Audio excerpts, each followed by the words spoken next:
It's a Pacific Northwest geek here, Echo Zero, and I am back on a rather hard night, but I am back with another entry into my slasher series with the 2008 movie, Midnight Movie.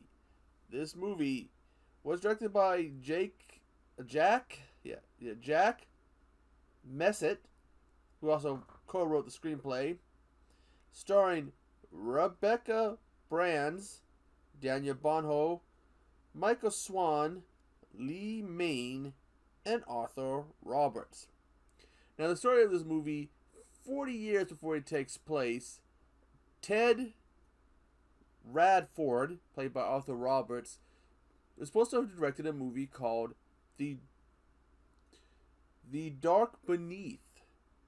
And during, I guess, a screening of it, he went nuts and killed a whole bunch of people, but they never found any bodies.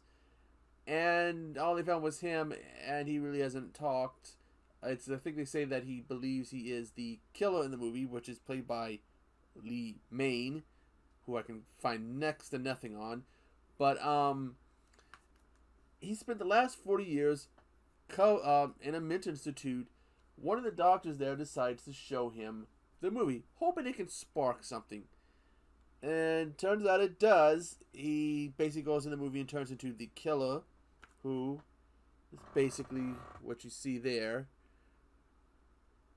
And then escapes from the movie and kills pretty much everybody in the hospital, but again, no bodies. A few years later, at a movie theater, they are going to be showing The Dark Beneath. And, well, it seems he's still in the movie because it's got a supernatural. This movie's got a supernatural element. And, well, he starts escaping the movie and starts to attack and kill the people who are there in the movie theater, which include a police officer who is obsessed with him and his former doctor, a doctor there at the hospital he was at. And it turns out he can actually has the killer, who was supposed to be Radford, but played by somebody else, not Arthur Roberts, but he can sense people's fear, and if he senses your fear, he goes after you. And they can't get out, and nobody, like the police officer one scene shows up, and he's trying to look in. They're banging on the door, but they're invisible to him. He can't see them. He can't hear them.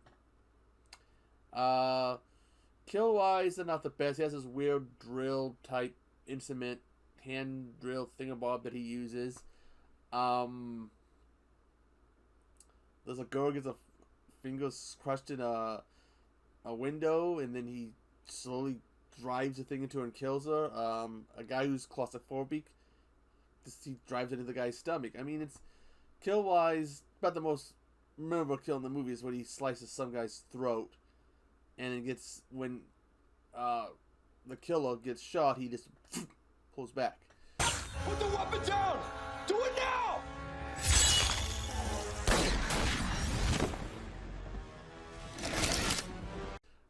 I like the idea of the whole like the movie. That's how he hides in the movie, and when he goes to kill somebody, the movie will cut to the kill.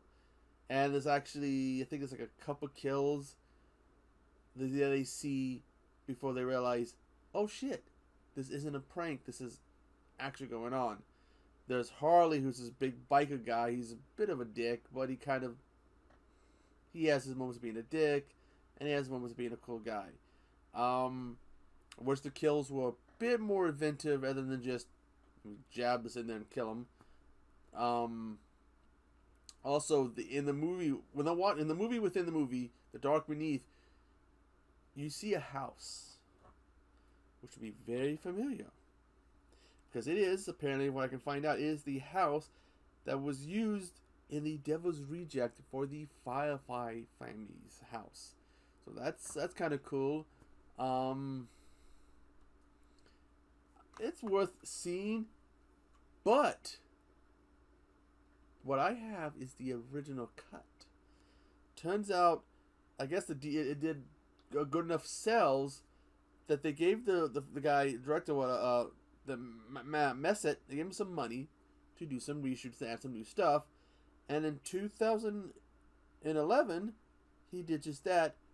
Really, so what I need to find is the Midnight movie, the Killer Cut. I haven't watched the extras on this yet. After I do this video, I am. It is well worth checking this out. It's 82 minutes, which is like an hour and 22 minutes. I'm not sure how long. Let's see, does it say? Can't find how much he added to it, but I would love to see the Killer's cut of it. I have not been able to find a physical copy of it, however. But yeah, it is worth checking out if you want to waste a little time. But again, the kills aren't exactly creative. The characters are kind of bland.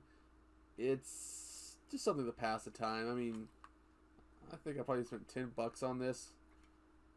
So I mean, this is like the second time I've seen it. It's just an okay film.